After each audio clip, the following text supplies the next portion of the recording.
He never liked photographs. He avoided microphones. He despised publicity with a quiet, almost superstitious fear. Yet for more than 2 decades, the most powerful criminal empire in the United States bent to the will of a man most Americans would never recognize if they passed him on the street. Carlo Gambino did not need headlines to rule. He ruled through absence, through whispers, through men who were more famous than he ever wanted to be. And that may be the most terrifying thing about him. On the morning when federal agents finally came close to touching his world, Carlo Gambino was already gone. Not arrested. Not exposed. Simply elsewhere. That pattern would define his entire life. While others rose loudly and fell spectacularly, Gambino survived, adapted, erased footprints, and turned invisibility into a weapon. To understand how organized crime truly works in America, you do not start with bullets or blood. You start with Carlo Gambino. He was born in 1902 in the small Sicilian town of Caccamo, a place where power did not announce itself, it was felt. Sicily at the turn of the century was a land where the state was distant, justice was negotiable, and loyalty was a currency more valuable than money. Gambino grew up absorbing a code that valued silence above all else. Omerta was not just a rule, it was survival. Long before he ever set foot in America, Carlo learned that the loudest men died first. As a teenager, Gambino was already connected to local mafia figures tied to the Inzerillo clan, a powerful family that would later play a significant role in transatlantic crime. These were not street thugs, they were businessmen, land controllers, intermediaries between peasants and politicians. Violence existed, but it was precise, calculated, and rare. This was the model Carlo Gambino carried with him when he illegally entered the United States in 1921, slipping through immigration controls like a ghost crossing borders. America in the early 1920s was fertile ground for men like Gambino. Prohibition had turned crime into industry. Alcohol was illegal, but demand was limitless. While flamboyant figures like Al Capone captured the public imagination, a quieter, more disciplined Sicilian network was forming in New York. Gambino aligned himself with relatives and countrymen, embedding within what would later be known as the Mangano crime family. Even then, he was not chasing the spotlight. He was watching, learning, and waiting. One of the most misunderstood aspects of Carlo Gambino is that he was not known as a particularly violent man. That does not mean he was harmless. It means he understood delegation. Gambino believed that a boss who pulled triggers personally was a boss who would not last. Violence, in his philosophy, was a message delivered by others, always deniable, always distant. His true skill was governance. By the 1930s, organized crime in America was undergoing a brutal transformation. Old-world mafia traditions were colliding with American ambition. At the center of this shift stood Salvatore Maranzano, who declared himself boss of bosses and attempted to impose a rigid hierarchy on all mafia families. Carlo Gambino watched carefully as Maranzano made his fatal mistake. He became visible. When Maranzano was assassinated in 1931, it was not chaos that followed, but a new order. That new order was shaped by Charles Lucky Luciano, who abolished the title of Boss of Bosses and replaced it with the Commission, a governing body designed to resolve disputes quietly and efficiently. Gambino thrived in this environment. The Commission rewarded discretion, strategic thinking, and patience. Gambino was never the loudest voice in the room, but he was often the most listened to. During these years, Gambino cultivated a reputation as a man who could be trusted precisely because he revealed so little. Associates often described conversations with him as unsettling. He would listen more than he spoke. When he did speak, it was indirect, almost cryptic. His orders were rarely explicit. This ambiguity was intentional. It insulated him from prosecution and forced his subordinates to think carefully before acting. The 1940s brought war, opportunity, and deeper shadows. During World War II, rumors circulated about cooperation between American intelligence and the Mafia to secure ports and prevent sabotage. While much of this remains obscured by classified files and conflicting testimonies, Gambino's network benefited enormously from wartime logistics, dock control, and union influence. He did not negotiate with generals. He positioned men who negotiated for him. By the early 1950s, the Mangano family was cracking under internal tension. Vincent Mangano, the official boss, distrusted the commission and resisted its authority. Gambino, his underboss, represented the opposite philosophy. When Vincent Mangano disappeared in 1951, his brother was found murdered. Gambino denied involvement, as he would deny everything for the rest of his life. No witness ever testified. No proof ever surfaced. But when the dust settled, Carlo Gambino was the new boss. This transition marked the beginning of one of the longest and most stable reigns in American mafia history. Gambino did not rename the family after himself out of ego. It was done by others, almost automatically. His name had become synonymous with control. Under his leadership, the Gambino family expanded its influence into construction, trucking, garment industries, gambling, and unions. Unlike flashier bosses, Gambino avoided narcotics trafficking officially, understanding that drugs attracted law enforcement attention and internal instability. Unofficially, he tolerated it at arm's length, benefiting without touching. Perhaps the most controversial aspect of Gambino's rule was his ability to manipulate not just criminals, but the very structure meant to stop them. Law enforcement agencies knew his name. They suspected his power. But suspicion is not evidence. Gambino rarely spoke on the phone. He avoided meeting in predictable locations. He rotated drivers, changed routines, and trusted only a handful of men completely. Even wiretaps, when obtained, captured mostly silence. There is a chilling irony in the fact that while Carlo Gambino controlled murder, extortion, and corruption on a massive scale, he spent most of his life appearing as a frail, soft-spoken immigrant. Neighbors described him as polite. Shopkeepers saw him as unremarkable. This duality was not accidental. It was the final layer of protection. By the time public awareness of organized crime exploded in the late 1950s and early 1960s, especially after the infamous Appalachian meeting exposed the national scope of the mafia, Gambino had already adjusted. Others were arrested, photographed, interrogated. Gambino was briefly detained and quietly released. Once again, the storm passed around him. What made Carlo Gambino truly dangerous was not brutality or ambition, but longevity. He understood that power was not seized. It was accumulated slowly, invisibly, like sediment at the bottom of a river. While presidents came and went, while mobsters rose and fell, Gambino remained. And yet, even as his empire seemed untouchable, cracks were forming beneath the surface. Loyalty in the mafia is never permanent. It is rented, not owned. And the men Gambino trusted most were already dreaming of a louder future. This is where the story darkens. Because the silent emperor was nearing the end of his reign and the quiet order he built was about to be challenged by something he despised more than law enforcement: ego. The next part will take us deeper into Gambino's unseen power, the controversial decisions that secured his throne, and the seeds of betrayal planted while he still believed he was untouchable. Gambino's true genius revealed itself not in moments of crisis, but in years of calm. While other bosses ruled through fear, he ruled through balance. He understood that a criminal empire collapses not when it is attacked from the outside, but when it rots from within. His leadership style was almost corporate. Campos were treated like managers, territories like departments, and disputes like accounting errors to be resolved quietly.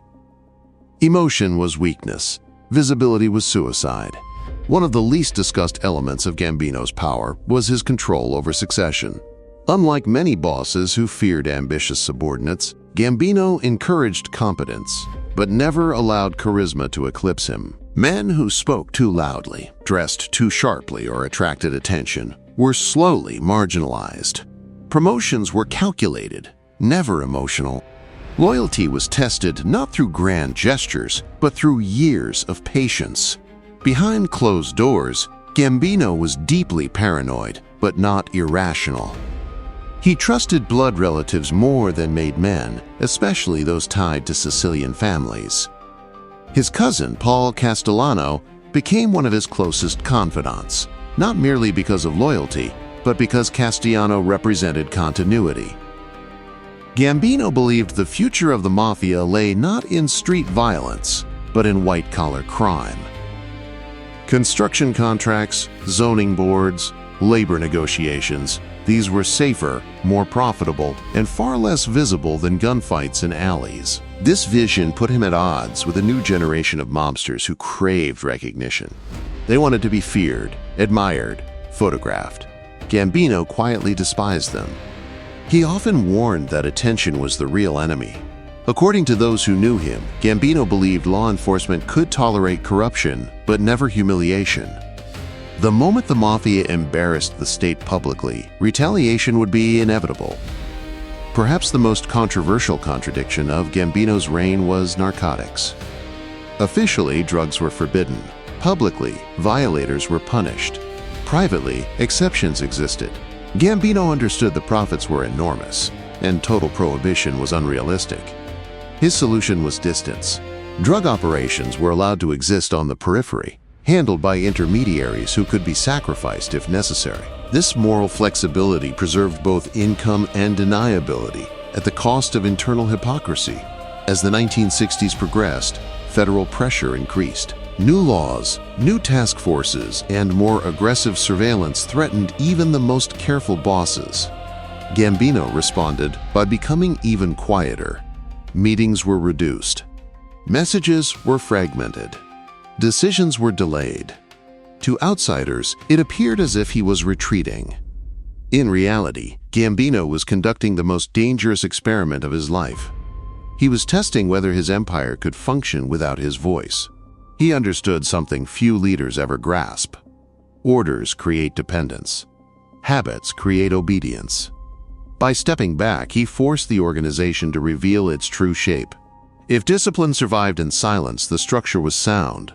If it fractured, the weakness would surface while he was still alive to contain it. Messages stopped arriving on time. Meetings were postponed or canceled without explanation. Men accustomed to clear instructions suddenly had to make decisions alone. Some froze, others improvised. Gambino took note of both. This was not negligence. It was evaluation. At the same time, rumors were allowed to breathe. Stories about his health, his memory, even his relevance circulated freely. Gambino never corrected them. Misinformation was useful. People speak more openly when they believe they are no longer being watched. Gambino had built an empire by listening, and he was listening still. But this strategy depended on a fragile assumption, that fear could outlive presence.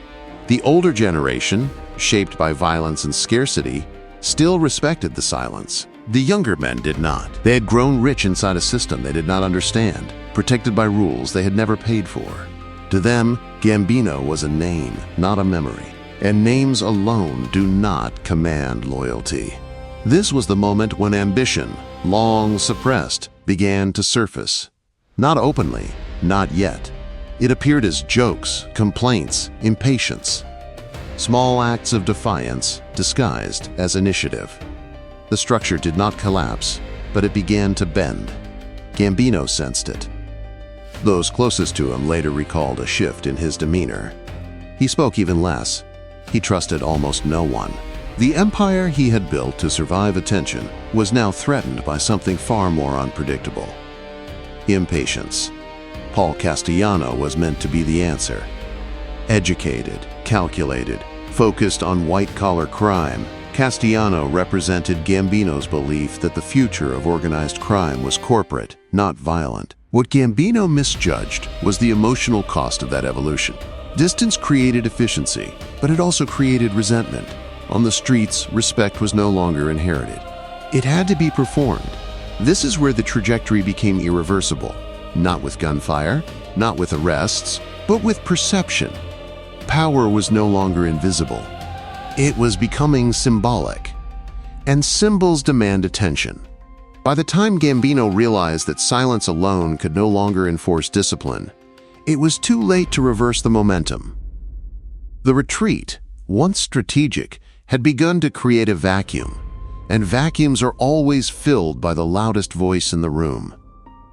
John Gotti did not rise because he was the most intelligent man in the room. He rose because he understood what the moment demanded. Where Gambino valued restraint, Gotti offered confidence. Where Castellano ruled through distance, Gotti ruled through presence. He shook hands, remembered names, attended weddings and funerals, and made himself visible to the men who felt forgotten. To Gambino, this behavior would have been reckless. To the street, it felt like leadership. The organization was no longer responding to structure, but to personality. Loyalty followed emotion, not hierarchy. Gambino had built a machine. Gotti turned it into a stage. This transformation altered everything. Meetings grew larger. Conversations grew longer. Words replaced glances. Decisions that once took seconds now required validation. Every layer of exposure made surveillance easier, whether anyone admitted it or not. Law enforcement did not need new tools. It needed time. And time was suddenly being wasted. When Paul Castellano assumed full control, he inherited Gambino's throne without his authority. He tried to rule through policy, not fear, and policy cannot compete with charisma. Castellano's insistence on insulation from the streets, from old rituals, from personal interaction, deepened the divide. Men did not feel led. They felt managed. Gotti watched all of this patiently. He did not challenge the system openly. He tested it. Each act of defiance that went unpunished confirmed what he already suspected. The rules no longer carried consequences. In Gambino's era, that would have been impossible. What followed was not sudden rebellion, but normalization. Disrespect stopped being shocking. Talking became acceptable. Complaints became strategy. The discipline that once defined the family dissolved quietly, without a single official declaration. And with discipline gone, protection vanished. Wiretaps began capturing what Gambino would never have allowed to be spoken aloud. Informants emerged not because they were weak, but because they felt expendable. Loyalty, once absolute, became conditional. By the time the inevitable violence arrived, it felt less like betrayal and more like transition. Gambino's empire did not collapse in a single moment. It unraveled in 100 small ones, each louder meeting, each careless word, each man who believed he mattered more than the system. History remembers Carlo Gambino as a king, but his true legacy was not power, it was restraint. And when restraint died, the empire followed. The truth about Carlo Gambino is that he never sought immortality. He never wanted headlines, photographs, or public recognition. His power existed in the shadows, measured not in fame but in silence, in obedience without spectacle. For decades he moved through New York like a ghost, a man whose influence was absolute precisely because no one could define it clearly. Yet ghosts cannot last forever. Time, ambition, and human desire are forces even the cleverest cannot fully control. Gambino died quietly in 1976, in his own home, untouched by scandal or arrest. The world barely noticed, but what he left behind was no longer his own.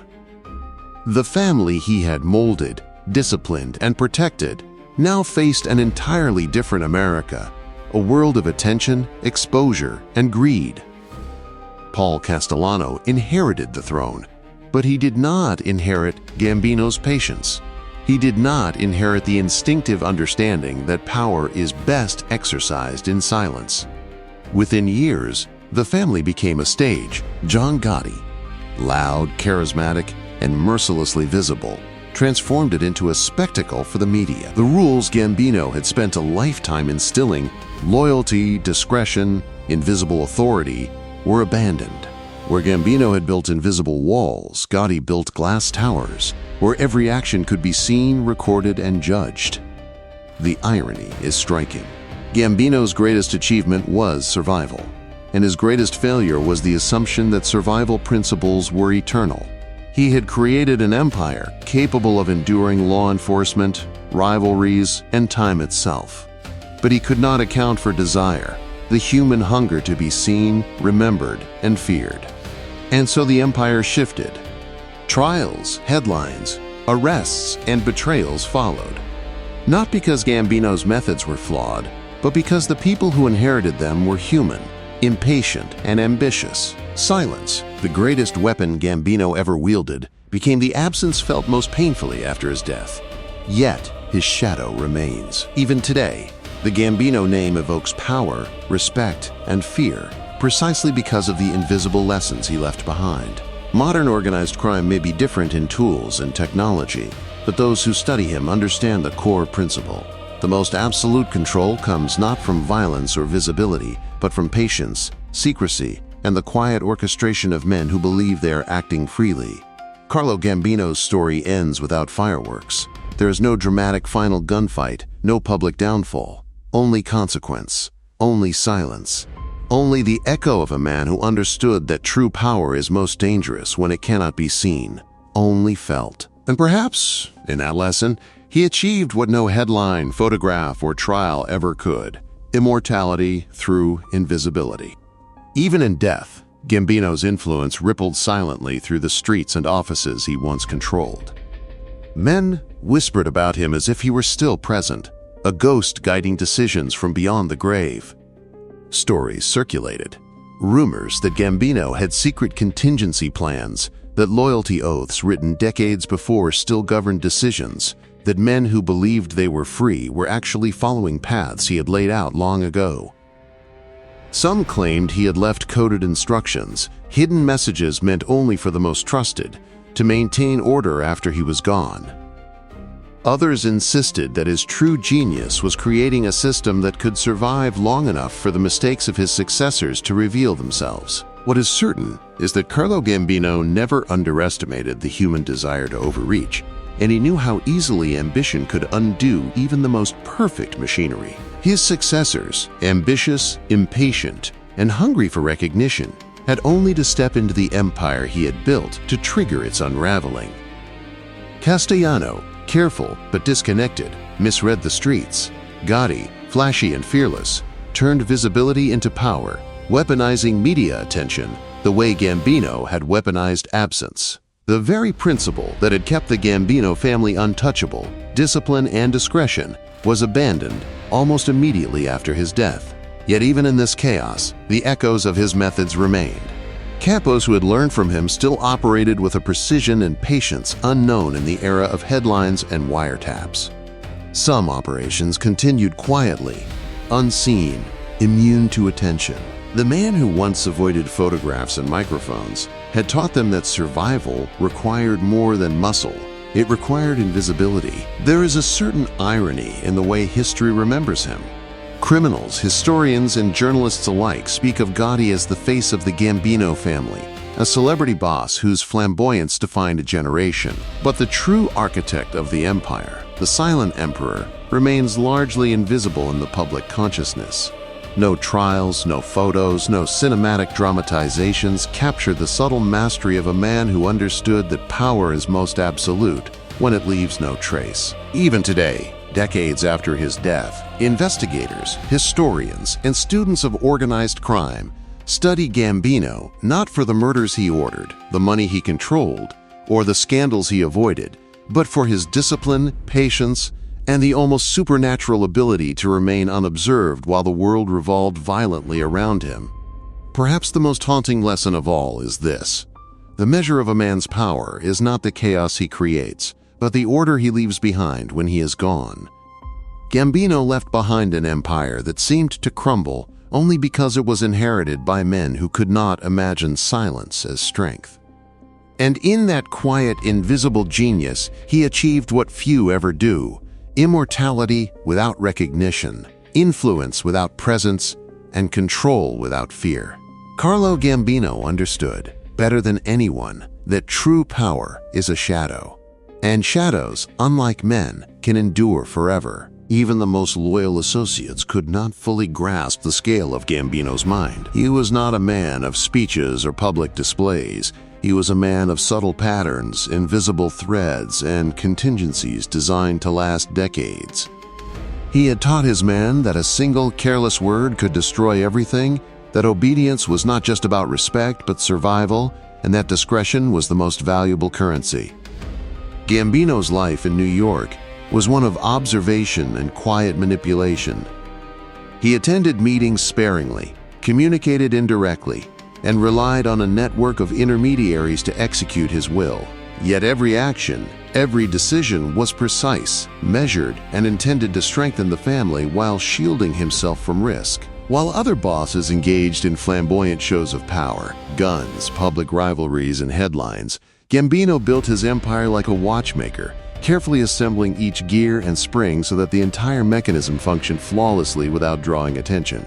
His power was invisible, but it was absolute. When men dared to cross him, their fates were sealed not by impulsive violence, but by calculated moves that often went unnoticed until long after the consequences were felt. The disappearance of Vincent Mangano and the quiet elevation of Gambino to boss in 1951 remains one of the most studied transitions in mafia history. Officially, there was no evidence linking him to the events. Unofficially, insiders recognized the precision of his ascent, the kind of move that only someone with impeccable timing and patience could execute. In later years, Gambino's strategy of invisibility became almost paradoxical. He avoided narcotics publicly, knowing the legal risk was too great, yet allowed certain operations to continue indirectly, benefiting without personal exposure. He cultivated unions, controlled shipping docks, and managed construction contracts, all without ever stepping into the limelight. Even federal investigations, wiretaps, and subpoenas failed to capture the full extent of his control. What little they did record was carefully filtered through layers of intermediaries. Perhaps the most fascinating and least known aspect of his reign was the psychological mastery he wielded over his men. Gambino rarely raised his voice, he spoke little. When he did, it was often cryptic, leaving his captains to interpret his intentions, forcing them to think, to anticipate, to act responsibly. This method created loyalty not through fear alone, but through dependence on his wisdom. Men knew that their success, survival, and status hinged on understanding his subtle expectations, a lesson far more enduring than threats or displays of power. Even in death, the system he created remained remarkable. Unlike many mafia bosses, he did not leave behind chaos or infighting as his legacy. His passing in 1976 was quiet. No violent vendettas immediately erupted. No headlines celebrated his downfall. Instead, the organization felt the absence of its silent conductor, and over time, the lessons he had instilled began to fade, revealing the fragility of human ambition. Paul Castellano, who inherited control, was meticulous and intelligent, but lacked the innate understanding of human psychology that Gambino had mastered. Castellano's preference for distance over presence, logic over intuition, and corporate-style management over personal involvement created cracks in the system. Gotti, flamboyant and media-savvy, exploited these cracks, transforming the Gambino family into a visible, headline-driven organization, one that Gambino himself would have considered reckless. The contrast is stark. Where Gambino's power was built on patience, discretion, and invisibility, Gotti's relied on performance, visibility, and charisma. The very principles that allowed the family to survive decades quietly were abandoned in a matter of years, proving that true strength is not inherited, but must be maintained continuously. Yet even in this new era, the shadow of Gambino's influence lingered. Capos trained under his guidance continued to operate with careful precision, observing rules he had instilled, quietly perpetuating parts of the empire without public recognition. To those who knew his methods, Gambino remained alive in the strategy, the discipline, and the invisible structures he had built. The greatest lesson of Carlo Gambino is not found in his wealth, his murders, or his legal evasion. It is found in his philosophy. The most effective power is unseen, the most enduring authority is silent, and the most dangerous influence is invisible. While others sought glory, he sought control. While others sought recognition, he sought stability. And in a world obsessed with being noticed, he demonstrated that ultimate power resides not in who is seen, but in who is forgotten. Even decades after his death, Gambino's methods continue to inform law enforcement strategies, studies of organized crime, and the understanding of human behavior within hierarchical organizations. The man who avoided cameras, photographs, and headlines became a legend not through spectacle, but through subtlety, discipline, and unmatched strategic vision. Carlo Gambino's life was a lesson in restraint, patience, and the quiet exercise of power. His death marked the end of an era, but his influence endures in the invisible structures, disciplined methods, and strategic minds that continue to study him. He remains the silent emperor of an empire built on shadows, a man whose greatest victory was that he was never truly seen, yet completely understood by those who mattered most. Even decades after his death, Carlo Gambino's name continues to carry weight, not because of headlines or public notoriety, but because of the system he built, an invisible architecture of influence, control, and fear. Those who knew him well often say that his genius lay not in brute force, money, or violence, but in the subtle, almost imperceptible ways he shaped the behavior of men. He did not need to enforce rules with guns. He enforced them with expectation, observation, and consequence. One misstep, one careless act of ambition, and a subordinate might find himself quietly marginalized, or worse, permanently removed. Gambino was also a master of human psychology. He understood instinctively that people fear unpredictability more than direct threat. By rarely speaking, by rarely appearing, he made himself unpredictable. No man ever felt entirely secure in his presence, which in turn made them more careful, more attentive, and more loyal. This psychological leverage allowed him to manage an empire far larger than most could comprehend, with a fraction of the visibility that other bosses craved. It is said that he would sometimes observe his captains and soldiers for months, evaluating their temperament, loyalty, and judgment before assigning them positions of responsibility. A single error, a single lapse in discretion, could result in a quiet reassignment or demotion, not because he wanted to punish, but because he understood that the long-term survival of the organization depended on precision, patience, and discipline. His decisions were rarely impulsive. They were the result of years of observation and careful calculation.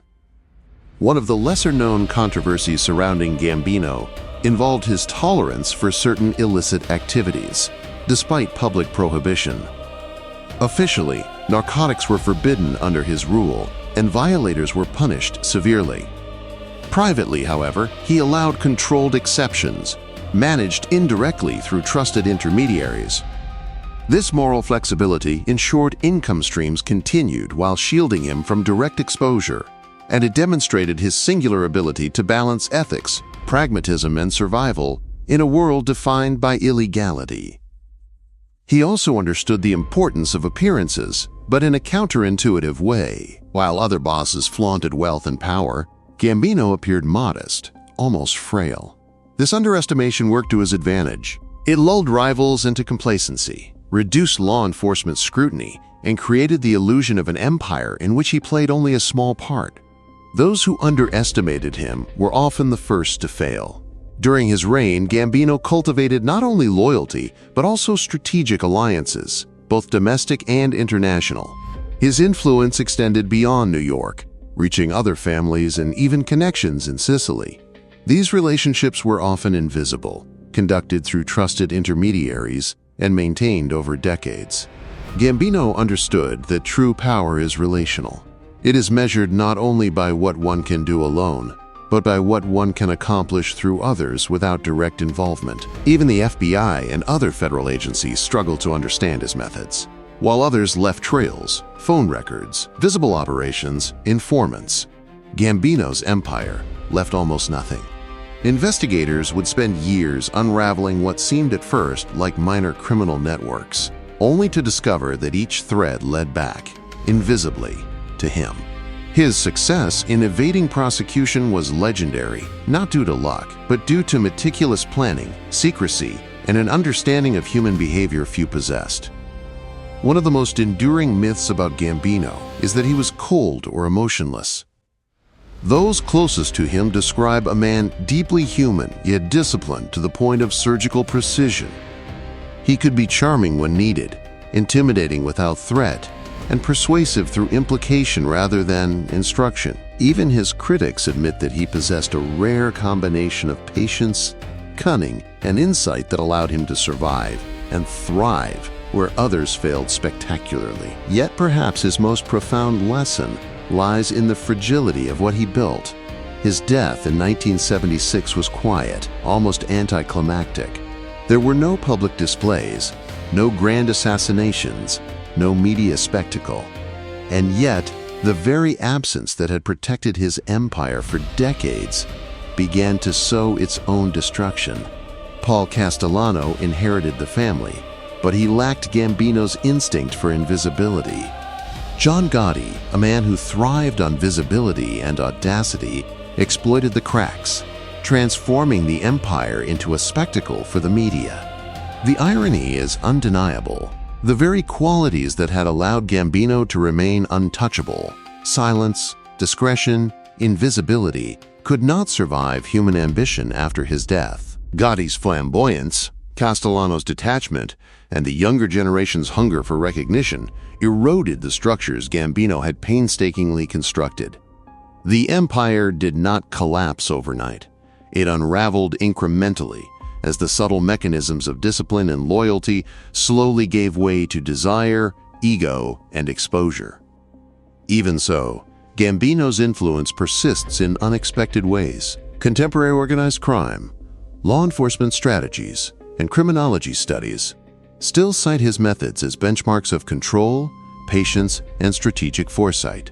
Modern criminal networks, corporate investigations, and even some psychological studies of leadership reference the Gambino model, an organization managed through indirect influence, relational power, and calculated invisibility. He remains the silent example of how absolute authority can be exercised without spectacle, and how power, when properly managed, does not need to declare itself to exist. While history often remembers the flashy, the violent, and the visible, those who study Carlo Gambino understand that his genius lay in restraint, patience, and invisibility. In the end, Gambino's empire teaches a final, unsettling lesson. The most powerful men are often those who are never seen, yet completely understood. Influence does not require recognition. Survival does not require violence. And control, the kind that endures for decades, can be maintained in silence, in shadows, and in the spaces between words. Decades after his passing, the Gambino name still evokes fear, respect, and intrigue. Law enforcement officers study him, historians dissect his methods, and criminals attempt to emulate his precision. And yet, Carlo Gambino himself remains an enigma, never photographed in power, never recorded giving orders, never publicly exposed. His legacy is not in spectacle, but in mastery. Not in headlines, but in the quiet obedience of those who understood him. Not in the violence he commanded, but in the order he left behind. He remains the silent emperor, the man whose empire, built on shadows, whispers, and unseen authority, continues to teach the world that true power is invisible, eternal, and terrifyingly effective. Few outsiders could ever claim to understand the full reach of Gambino's empire. There were whispers, unverified stories that circulated in the mafia world for decades of hidden accounts, offshore operations, and secret contracts that even the most diligent investigators never fully uncovered. Some claimed that Gambino had established contingency plans that would activate long after his death, designed to ensure loyalty and control even in his absence. Others suggested that certain disappearances during his reign were not murders at all, but calculated removals to maintain balance within the family. The truth may never be known, because Gambino had perfected the art of erasure. He was known to reward cleverness and punish carelessness with equal precision. There are accounts of captains who had served him faithfully for decades being quietly sidelined after minor errors, never humiliated, never publicly accused, simply removed from positions of influence. To outsiders, nothing happened. To insiders, the message was clear. Power is absolute, but fragile, and mistakes, even small ones, carry consequences. Gambino's private life remains shrouded in almost total obscurity. Unlike other notorious bosses, he rarely appeared at social events, avoided journalists, and trusted only a handful of men completely. Yet some reports suggest he cultivated subtle influence in political and corporate spheres, quietly maneuvering to control labor unions, construction contracts, and import-export businesses. These arrangements often left no paper trail directly linking him to decisions, but insiders knew the truth. The empire functioned as if he were still actively steering it, even when he appeared entirely absent. Perhaps the most controversial speculation involves Gambino's stance on narcotics. Publicly, he forbade it. Privately, some historians and former associates claim he allowed certain operations at a remove, ensuring profit without exposure. These exceptions created tension within the family, forcing captains and intermediaries to navigate a moral and operational gray zone. Loyalty was tested not only by obedience, but by the ability to manage ambiguity, a challenge Gambino seemed uniquely capable of enforcing. Even his death, quiet and unremarkable, carries whispers of mystery. He passed away at home in 1976, reportedly from natural causes, surrounded by family. Yet some associates have suggested that, in his final years, he had already begun assigning secret overseers, subtle systems to ensure the family's continuity, and hidden caches of resources that might have been activated in the event of turmoil. No evidence confirms these theories, but the very fact that speculation exists underscores his enduring mastery, a man whose empire inspired fear and fascination even after he was gone. His relationship with Paul Castellano illustrates both his strategic genius and his blind spots. Castellano, competent and methodical, inherited Gambino's empire with all its structures intact, but he lacked the psychological insight Gambino wielded effortlessly. Castellano preferred distance, spreadsheets, and formal meetings. Gambino understood that real power depends on human emotion, not logic alone. The younger generation of the family, seeking recognition, media attention, and personal gain, would exploit this emotional gap, setting the stage for Gotti's meteoric rise. John Gotti's flamboyant ascent is often portrayed as the downfall of the Gambino family, but in truth, it highlights Gambino's unique success. He had created an empire resilient enough to survive decades, law enforcement scrutiny, internal rivalries, and enormous profits. The very fact that it could be so dramatically transformed by human ambition after his death is a testament to how precise, careful, and invisible Gambino's control had been. His rules were perfect until they were abandoned. The most haunting lesson of Carlo Gambino is not about money, violence, or crime. It is about human nature, loyalty, and perception. He proved that absolute power can exist without spectacle. He proved that influence can be more dangerous than guns, and silence can be more effective than intimidation. And he proved that the greatest empires can unravel, not because of outside threats, but because of the innate unpredictability of the people who inherit them. Even today, law enforcement, historians, and students of organized crime study Gambino not for the murders he ordered, the money he moved, or the headlines he avoided, but for the invisible architecture he created. Capos trained under him knew the value of discretion. Soldiers learned the cost of ambition. Families outside New York observed and emulated the lessons of restraint, patience, and subtle power. In a world obsessed with visibility, Gambino remains the ultimate paradox, a man of immense influence who was never truly seen. He remains the silent emperor of a criminal world built on shadows, an enigma whose greatest victory was teaching the world that power does not need to be acknowledged, only felt. Every whispered story, every unverified claim, every historical footnote about disappearances, secret accounts, and covert deals adds to the myth, but also hints at the terrifying reality. No one in modern organized crime has ever matched his combination of patience, cunning, and invisibility. Even as successors flaunted their wealth, courted publicity, and craved attention, Gambino's model of invisible control endures as a blueprint for understanding real power. The empire he built may have changed, but its essence, discipline, foresight, and subtlety continues to influence organized crime to this day. And so, Carlo Gambino remains eternal, not because the world knew his face, but because the world can still feel the weight of his absence, the echo of his decisions, and the legacy of a man who mastered the impossible, ruling an empire without being seen. Even now, decades after his death, whispers persist. Some claim Gambino maintained secret accounts across continents, carefully shielded from authorities and even most of his own associates. Others insist that certain mafia disappearances, never explained, never solved, were part of a subtle network of control, removing men who threatened the equilibrium he meticulously maintained. No proof exists, only the shadows of conjecture, yet these stories endure because they are consistent with the meticulous precision Gambino demonstrated in life. There are tales of Gambino meeting once with an informant, or perhaps a double agent, whose loyalty was tested over months before a single word was uttered.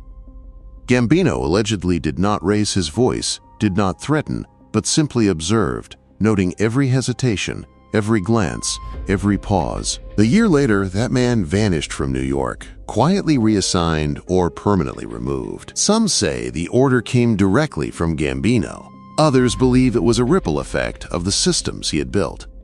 Either way, the lesson was clear. The silent emperor's reach extended beyond perception. Controversy also surrounds his involvement, or deliberate non-involvement, in violent feuds. While some historians argue that Gambino orchestrated hits to consolidate power, others contend that his true genius was restraint. He allowed subordinates to act violently, but only when necessary, always at arm's length. By distancing himself, he ensured plausible deniability, reduced personal risk, and maintained the perception that the family's discipline was independent of him. It was as if his mere presence or absence dictated order. Even Gambino's personal habits contributed to his mystique. He reportedly kept detailed records of financial flows, contacts, and alliances, yet buried them in layers of secrecy. Only a select few had access, and those who did were tightly controlled. He rarely traveled without intermediaries, and his movements were unpredictable, calculated to obscure both his physical location and his strategic intentions. Some accounts suggest that even his own family, wives, children, siblings, understood very little about the full scope of his empire. One of the most debated aspects of his legacy involves his relationship with law enforcement. Unlike flamboyant bosses who courted attention or engaged in overt bribery, Gambino operated in the gray zones.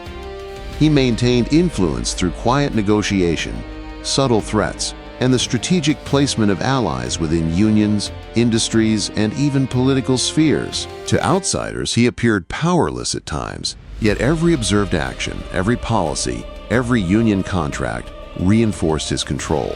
His genius lay in being everywhere without being noticed. Perhaps the most intriguing and mysterious claim concerns Gambino's foresight.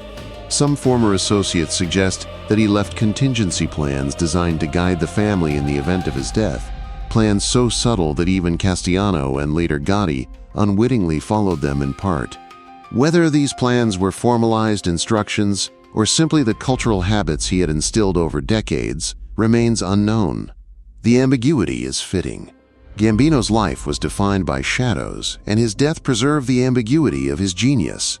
Even the modern mafia continues to study him. Analysts examine how he structured the family, how he delegated, how he tested loyalty. His methods of observation, restraint, and indirect control are regarded as almost surgical. Unlike other historical crime figures, whose notoriety derives from violence or charisma, Gambino's power derived from invisibility, patience, and the ability to manipulate human behavior without ever appearing coercive. Ultimately, the story of Carlo Gambino is a study in paradox. He was powerful without spectacle, feared without overt threat, and influential without being publicly recognized. His victories were invisible. His empire operated in silence. His greatest legacy was not in wealth, violence, or headlines, but in demonstrating that true power does not demand acknowledgement. It demands obedience, understanding, and respect. Even now, when law enforcement officials recount investigations into the Gambino family, they speak with awe, not just at the scale of the empire, but at how much of it remained invisible, intangible, and untouchable. Scholars, criminologists, and students of organized crime still cite his life as evidence that restraint, patience, and psychological mastery can surpass brute force or flashy ambition. And in the end, the final lesson lingers like a shadow over New York and beyond. The man who moved unseen, whose decisions shaped millions of lives, whose empire survived decades of chaos, remains an enigma. Carlo Gambino's life and methods are a warning, a blueprint, and a legend. He achieved the impossible: absolute power without display, mastery without recognition, and immortality without ever being truly seen. The silent emperor of shadows continues to teach the world that sometimes the most terrifying and enduring force is not the one that roars, but the one that whispers, waits, and observes forever. In the end, Carlo Gambino's story is not one of flamboyant violence, public spectacle, or headlines. It is a story of quiet mastery, subtle manipulation, and the invisible exercise of absolute power. He did not need to be feared openly. He was understood profoundly. He did not need to strike. He created systems that ensured obedience without intervention. He did not need attention. His absence commanded it. Even after death, his presence continued to shape events. Every decision his successors made, every mistake they committed, every feud that erupted in his absence was a reflection of his design, either by the systems he left in place or by the vacuum created when those systems were abandoned. His genius was in creating a framework so precise that even chaos became predictable in its patterns. The Mafia, and the world that studied it, continues to remember him not for the bodies he ordered or the money he amassed, but for the invisible power he wielded. Capos, soldiers, and outsiders alike understood that the Gambino Empire was more than an organization. It was a living mechanism, honed over decades, invisible yet omnipresent. Legends circulate that he maintained secret contingencies, hidden accounts, and loyalty tests that could activate years after his death, that he could control men's behavior without ever speaking directly, that his strategic invisibility was the most effective weapon ever conceived in organized crime.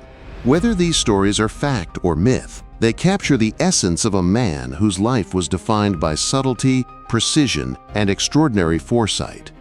Carlo Gambino achieved something that few men in any realm ever do. He became immortal, not through fame, fear, or force, but through influence so quiet and deliberate that it outlived him.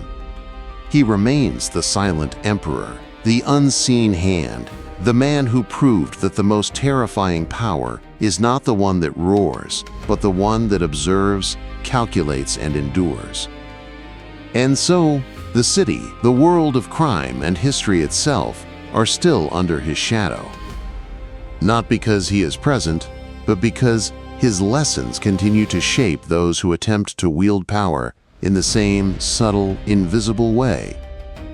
Carlo Gambino did not just build an empire, he built a legacy of control, a study in human behavior, and a monument to the enduring strength of invisibility.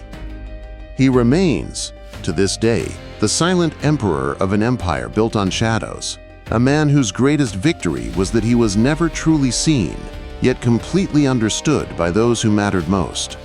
And in that truth lies the final unsettling lesson. True power is not measured by visibility, violence, or recognition. It is measured by how completely it shapes the world without anyone ever realizing it.